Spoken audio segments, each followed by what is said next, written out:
సామాన్య మానవాళికి అందుబాటులో ఉండేలాగా చేసిన బోధ ఆధారంగా సంక్షిప్త భగవద్గీతను తెలుగులో రూపొందించడం జరిగింది.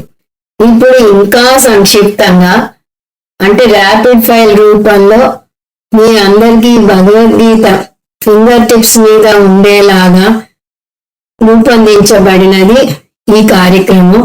మీరందరూ విని నేర్చుకుని ఆనందిస్తారని ఆశిస్తున్నాం.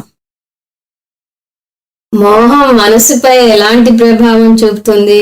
మోహం మనిషి యొక్క వివేక శక్తిని కోల్పోయేలా చేసి ధర్మం అధర్మం మధ్య తేడా తెలియకుండా చేస్తుంది. 2వ అధ్యాయంలో శరణాగతి ఎలా చూపబడింది? తన అజ్ఞానాన్ని నిస్సహాయతను గుర్తించి గురువును ఆశ్రయించడం ద్వారా. 2వ అధ్యాయం పేరు ఏమిటి, అంటే ఏమిటి? సాంఖ్యయోగం అంటే జ్ఞానయోగం. సాంఖ్యయోగంలో ప్రధానంగా చర్చించబడిన అంశాలు ఏమిటి? కర్మయోగం ఇంకా జ్ఞానయోగం. ఆత్మజ్ఞానం పొందటానికి గురువు ఎందుకు అవసరం? అజ్ఞానమనే చీకటిని తొలగించి శాస్త్ర విచారణ ద్వారా సత్యాన్ని బోధించడానికి గురువు అవసరం. కర్మయోగం యొక్క ముఖ్య ఉద్దేశం ఏమిటి?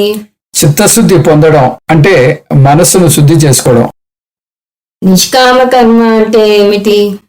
ఫలితంపై ఆశ లేకుండా ఈశ్వరార్పణ బుద్ధితో చేసే పని. స్థితప్రజ్ఞుడు అని ఎవరిని అంటారు? సుఖ దుఃఖాలకు చెలించకుండా తన ఆత్మలోనే సంతృప్తి చెందే జ్ఞానిని.